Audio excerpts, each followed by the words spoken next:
গৃহযুদ্ধ যদি লাগে, মরবে আমাদের দেশের মানুষ, মারবে যারা তারাও আমাদের দেশের মানুষ, ক্ষতিগ্রস্ত হবে দেশের মানুষ, তাদের তো কিছু হবে না, তারা নিরাপদে আছেন। তো এখন সময় এসেছে পাকিস্তানপন্থী এবং ভারতপন্থী উভয়কে বয়কট করতে হবে। প্রকৃত বাংলাদেশপন্থীদেরকে বাংলাদেশের সার্বভৌমত্ব রক্ষায় ঐক্যবদ্ধ হতে হবে। তারা তো দল গঠন করেছে ক্ষমতায় যাওয়ার জন্য, তারা দল গঠন করেছে রাষ্ট্রকে লুটেপুটে খাওয়ার জন্য, তারা দল গঠন করেছে রাষ্ট্রের নাগরিকদের রক্ত চুষে খাওয়ার জন্য। এ পর্যন্ত বাংলাদেশের ইতিহাসে যতটি রাজনৈতিক দল ক্ষমতায় এসেছে তারা প্রত্যেকে তাই করেছে। ব্যতিক্রম একটা ঘটনা আমাকে বলতে পারেন, আমি একটু জানতে চাই। সম্মানিত দর্শক, সবাইকে শুভেচ্ছা এবং অভিনন্দন জানাচ্ছি। জনপ্রিয় ইউটিউবার, অনলাইন অ্যাক্টিভিস্ট পিনাকি ভট্টাচার্যের নতুন একটি ফেসবুক পোস্টে আবারও শুরু হয়েছে আলোচনা এবং সমালোচনার ঝড়। মিস্টার পিনাকি ভট্টাচার্য দীর্ঘদিন যাবৎ আওয়ামী বিরোধী অনলাইন অ্যাক্টিভিস্ট হিসেবে কাজ করছেন। লোকে বলে ওনার সত্য মিথ্যা ন্যায় অন্যায়ের কোনো বালাই নেই।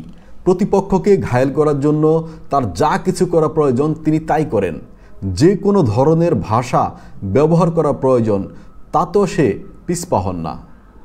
অশ্লীলতা যেন তার রক্তে মাংসে মিশে আছে। ওনাকে কেউ কেউ আবার প্যানিক ভট্টাচার্য বলে, কারণ উনি নাকি অনলাইনে প্যানিক ছড়ায়। আবার কয়েকদিন যাবৎ অনলাইনে দেখতে পাচ্ছি কেউ কেউ ওনাকে পিঙ্কু বলে ডাকে। কথায় আছে, ঝড়ে বগ মরে ফকিরের কেরামতি বাড়ে। তেমনি উনিসহ আরও কয়েকজন অনলাইন অ্যাক্টিভিস্ট আছে, তাদের দাবি সরকার পতনে তাদের বিশাল কৃতিত্ব রয়েছে। আসলে প্রকৃতপক্ষে আওয়ামী সরকারের পতন হয়েছে সময়ের দাবিতে, সময় তাদের পতন ঘটিয়েছে। আসি মূল আলোচনায়। আজকে সন্ধ্যার পর পিনাকি ভট্টাচার্য তিনি তার ফেসবুক পেজে একটি পোস্ট করেছেন। পোস্টটিতে কি আছে তা আমি হুবহুব তুলে ধরছি। পোস্ট পড়ার শেষে এই পোস্টটি নিয়ে আমরা বিশ্লেষণ করব। শেষ পর্যন্ত আমাদের সাথেই থাকবেন। তিনি লিখেছেন, সাবের হোসেন চৌধুরী সভাপতি আর বডি সোহেল মানে সোহেল তাজ সাধারণ সম্পাদক। এইভাবে আওয়ামী লীগ পুনর্গঠিত হবে। এই পুনর্গঠিত আওয়ামী লীগ নির্বাচনে যাবে। এইটাই বিএনপি, ভারত ও ওয়াকারের যৌথ সিদ্ধান্ত। এতে ইউরোপের রাষ্ট্রগুলোর মধ্যে ব্রিটেনের সমর্থন আছে। এই কারণেই সাবের হোসেন চৌধুরীকে জেলে রাখা যায় নাই। 1975-এর 15ই আগস্টের বিপ্লবীদের দেশ ছাড়তে হয়েছিল। তারা বিভক্ত হতে হতে শক্তিহীন হয়ে পড়ে। যারা 1975-এর বেনিফিশিয়ারি তারা বিপ্লবীদের বাছায় নাই। একাংশ রাজনৈতিক দল তৈরি করল ফ্রিডম পার্টি, আরেক অংশ খন্দকার মুস্তাককে মাঝে রেখে দল গড়তে চাইল, কিন্তু পারল না। মুস্তাককে প্লেট চুরির মামলায় জেলে দেওয়া হলো। এরই মধ্যে হাসিনা ফিরে এলো। 2024-এ আবার 1975-এর পুনরাবৃত্তি হচ্ছে। সে একই ব্যবস্থা, সে একই কাঠামো অবিকৃত রেখে রাষ্ট্র চলবে, লুটপাট চলবে, ভারতের কর্তৃত্ব চলবে। 24-এর নায়কেরা ভুল আর বিভেদের পঙ্কিল আবর্তে ডুবে যাবে। এখন শুরু হয়েছে একজনের বিরুদ্ধে আরেকজনের লড়িয়ে দেওয়া। ছাত্রদের ক্ষমতা এখন সীমিত। ব্যাপকভাবে চলছে ছাত্রদের চরিত্র হনন। ছাত্রদের উপলব্ধি হওয়া দরকার ছিল তারা নিজেরাই নিজেদের ভবিষ্যৎ লিখে ফেলেছিল 5 থেকে 8ই আগস্টের মধ্যে। তারা যাদের উপর নির্ভর করেছিল, যাদের মিষ্টি কথায় ভুলেছিল, তারাই এখন চোখ উল্টে দিয়েছে। আর একবার আরেক সম্ভাবনা হাতছাড়া হয়ে যাবার মুখোমুখি হয়েছে। আপনারা জানেন, আমি হাল ছাড়ি না। যতদিন বেঁচে আছি বিপ্লবকে ব্যর্থ হতে দেব না। 1975-এর পুনরাবৃত্তি হতে দেব না। বাংলাদেশে আওয়ামী লীগ বা ভারতীয় আধিপত্যবাদ ফিরবে না। তার পেছনে ওয়াকার থাকুক, সিভিল মিলিটারি ব্যুরোক্রেসি থাকুক, প্রথম আলো আর ডেইলি স্টার থাকুক, আর বিএনপি থাকুক। ইনকলাব জিন্দাবাদ দেখে ওনার পোস্টটি শেষ। এখানে আপনারা, আমি জানি না কতটুকু লক্ষ্য করেছেন, এখানে আমি বেশি না, অনেক বিষয় নিয়ে কথা বলা যায়, দুটো বিষয় নিয়ে কথা বলবো। তিনি পুরো পোস্টের মধ্যে প্রথমেই বুঝাতে চেয়েছেন আওয়ামী লীগের নবগঠিত কমিটিতে সাবের হোসেন চৌধুরী সভাপতি থাকবে, সোহেল তাজ থাকবে সাধারণ সম্পাদক, যাকে তিনি বডি সোহেল নামে উল্লেখ করেছেন। আপনাদের কাছে বিষয়টি কতটুকু যুক্তিসঙ্গত মনে হয়? আমার কাছে এরকম কোনো সম্ভাবনা আমি দেখছি না। কারণ সোহেল তাজ পিঠ বাঁচাতে আওয়ামী সরকারের সময় কোনো মুখ খোলেন নাই। পতনের পরপর তিনি যেন আওয়ামী বিরোধী হয়ে উঠলেন। ওনার কথা শুনে মনে হলো আওয়ামী লীগের সব লোক খারাপ, একমাত্র উনি দুধে ধোয়া তুলসী পাতা। সংক্ষেপে বলবো, এরকম কোনো সম্ভাবনা নেই। আপনাদের মতামত থাকলে জানাবেন। তারপর উনি বলেছেন ৭৫-এর মতো ঘটনা আবারও ঘটবে। এটা সম্ভাবনা ফেলে দেওয়া যায় না, এটা হতেই পারে। কারণ ৭৫-এর মতো ঘটনা যে সিস্টেমের উপর দাঁড়িয়ে ঘটেছিল, সেই একই সিস্টেমের উপর আমরা আজ দাঁড়িয়ে আছি। সেই সিস্টেমের কোনো পরিবর্তন হয়নি। সবচেয়ে হাস্যকর ব্যাপার হলো, উনি নাকি বিপ্লবকে ব্যর্থ হতে দেবেন না, অথচ বুলডোজার সংস্কৃতির মাধ্যমে তিনি বিপ্লবের কবর রচনা করেছেন। মব জাস্টিসকে উস্কে দেওয়ার মাধ্যমে তিনি বিপ্লবের কবর রচনা করেছেন। এছাড়া বিভিন্ন সময়ে বিভিন্ন রকম বিভ্রান্তিকর তথ্য তিনি দেশের মানুষের মাঝে বিভক্তি সৃষ্টি করেছেন, যা গৃহযুদ্ধে রূপ নিতে পারে। এটি আমার কথা নয়, গত কয়েকদিন যাবৎ ওনাকে নিয়ে অনলাইন সামাজিক যোগাযোগ মাধ্যমে এরকম তথ্য ঘুরপাক খাচ্ছে। আরেকটি বিষয়, তিনি বাংলাদেশের সেনাপ্রধানকে অসম্মান করে, অশ্রদ্ধা করে যা তা ভাবে কথা বলছেন। একজন বাংলাদেশের সাধারণ নাগরিক হিসেবে এটি আসলে মেনে নেওয়া যায় না। কারণ দেশের সার্বভৌমত্ব রক্ষায়, দেশের আইনশৃঙ্খলা রক্ষায় বাংলাদেশ সেনাবাহিনীর অবদান রয়েছে। পিনাকি ভট্টাচার্য যার তার বিরুদ্ধে যা তা খুশি যে কোনো ভাষায় তিনি কথা বলতে পারেন। তার কারণ কি? কারণ তিনি নিরাপদে ফ্রান্সে থেকে নানান উস্কানি দিয়ে দেশের মানুষের মাঝে দাঙ্গা বাঁধাচ্ছেন। এতে করে ক্ষতিগ্রস্ত হচ্ছে আমাদের দেশ, আমাদের দেশের মানুষ। জুলাই গণঅভ্যুত্থানে তার কোনো ভূমিকা ছিল না, কারণ তাদের কাজে ছিল গুজব ছড়ানো। গুজব দিয়ে কি বিপ্লব হয়? গুজব দিয়ে কখনো বিপ্লব হয় না। গুজব দিয়ে বিপ্লব হলে বাংলাদেশের এই ধর্মীয় উগ্রবাদ গুজবের উপর দাঁড়িয়ে আছে। তারা সেই শত শত বছর ধরে তারা বিভিন্ন কিছু হলে মসজিদের মাইক ব্যবহার করে তারা গুজব সৃষ্টি করত। তাহলে বাংলাদেশে ইসলামী বিপ্লব হতো, তাদের আদর্শ প্রতিষ্ঠিত হতো। তো গুজব দিয়ে কখনো বিপ্লব হয় না।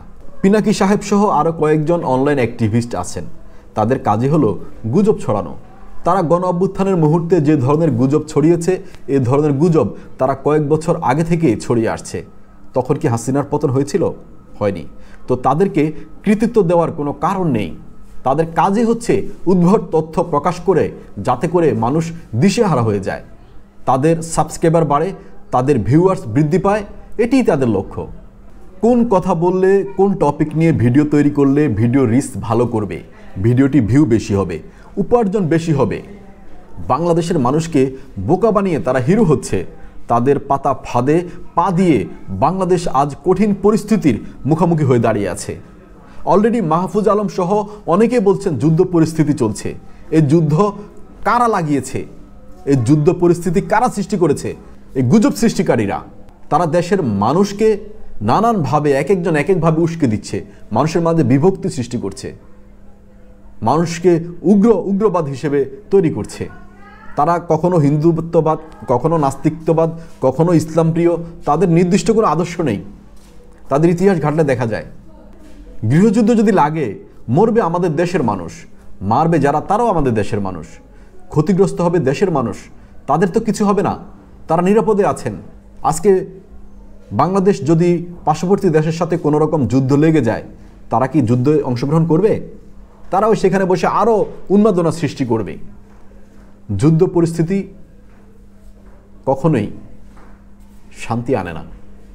যেমন আজকে ইউক্রেন রাশিয়া, ভারত বাংলাদেশের যুদ্ধ হবে ইউক্রেন রাশিয়ার মতো পরিস্থিতি হবে। এই পরিস্থিতি কে মোকাবেলা করবে? আজকে বাংলাদেশের মানুষ কি ঐক্যবদ্ধ আছে? তারাই তো শতাধিক ভাগে তারা বিভক্ত, রাজনৈতিকভাবে অর্ধশতাধিক ভাগে বিভক্ত, ধর্মীয় ফেরকা মাঝহাব তরিকায় তারা অর্ধশতাধিক ভাবে বিভক্ত। তারা অন্য একটা রাষ্ট্রের বিরুদ্ধে তারা কিভাবে ঐক্যবদ্ধ হবে? কেউ ভারতপ্রেমী, কেউ পাকিস্তান প্রেমী, কেউ বাংলাদেশি। এখন এই পাকিস্তান প্রেমী আর ভারত প্রেমীদের কাছে বাংলাদেশে যারা আছে তারা অসহায়। গুজব অর্থনৈতিক শক্তিতে পাকিস্তানপন্থী এবং ভারতপন্থীরা অনেক শক্তিশালী, কিন্তু যারা সাধারণ বাংলাদেশি, প্রকৃত বাংলাদেশি, তারা দুর্বল, তারা অসহায়, তারা দিশেহারা। তারা কোন দিকে যাবে?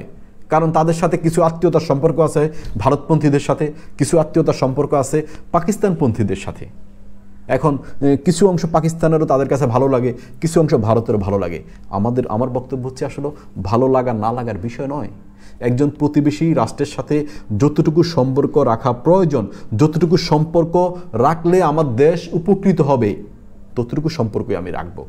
আমি তার সাথে বন্ধুত্ব করতে চাই না, তার সাথে আমার শত্রুতার প্রয়োজন নেই। তো এখন সময় এসেছে পাকিস্তানপন্থী এবং ভারতপন্থী উভয়কে বয়কট করতে হবে। প্রকৃত বাংলাদেশপন্থীদেরকে বাংলাদেশের সার্বভৌমত্ব রক্ষায় ঐক্যবদ্ধ হতে হবে। আজকে আমরা নির্বাচন নিয়ে আমরা খুব ব্যস্ত হয়ে পড়েছি।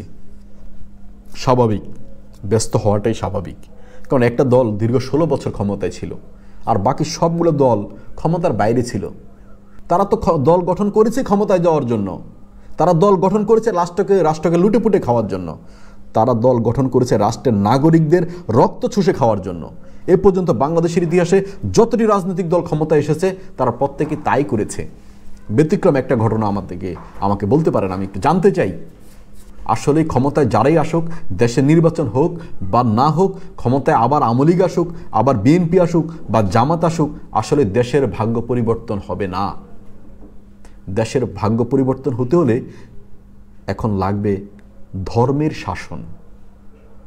কারণ যুগে যুগে আমরা যখন ইতিহাস দেখি, অশান্ত পৃথিবীটা যখন অন্যায়, অবিচার, অশান্তি, খুন, হত্যা, ধর্ষণ, জুলুম, নিপীড়নে একদম পরিপূর্ণ হয়ে গেছে, সমস্ত কিছু নিয়ন্ত্রণের বাইরে চলে গেছে, তখনই ধর্মের শাসন প্রতিষ্ঠিত হয়েছে। ধর্মের শাসনেই পৃথিবীকে আবার শান্ত করেছে। হ্যাঁ, আবার পর্যায়ক্রমে আবারও যখন স্বার্থবাদীদের উত্থান হয়েছে, স্বার্থবাদীদের যখন আবার ক্ষমতায় গিয়েছে, তখন আবার বিকৃত হয়েছে, আবার লুটতরাজ শুরু হয়েছে। এটা স্বাভাবিক, কিন্তু এই পরিস্থিতিতে কাউকে দিয়ে শান্তি আসবে না। কারণ বিএনপি আসলে তারা প্রতিপক্ষের উপরে নিপীড়ন করবে, জামাতের উপরে নিপীড়ন করবে, তারা আওয়ামী লীগের উপরে নিপীড়ন করবে। জামাত আসলে তারা বিএনপির উপর করবে, আওয়ামী লীগের উপর করবে, বাংলাদেশের প্রত্যেকটা ধর্মীয় সংগঠনের উপরে তারা নিপীড়ন চালাবে। এটাই তো স্বাভাবিক। তারা তো অতীতে ক্ষমতায় ছিল, জামাত ইসলাম ক্ষমতায় ছিল না, তারা বিএনপির সাথে সম্পৃক্ত হয়ে তারা ক্ষমতায় ছিল। কি হয়েছে দেশের? তাদের যে সমস্ত আসনগুলোতে তারা প্রতিনিধিত্ব করেছে, ওই সমস্ত আসনের মানুষের কি নীতি নৈতিকতার কোনো পরিবর্তন হয়েছে? তারা কি দুর্নীতিমুক্ত হতে পেরেছে? তারা কি জুলুম মুক্ত হতে পেরেছে? ওই সমস্ত এলাকাগুলো কি চাঁদাবাজ মুক্ত হয়েছে?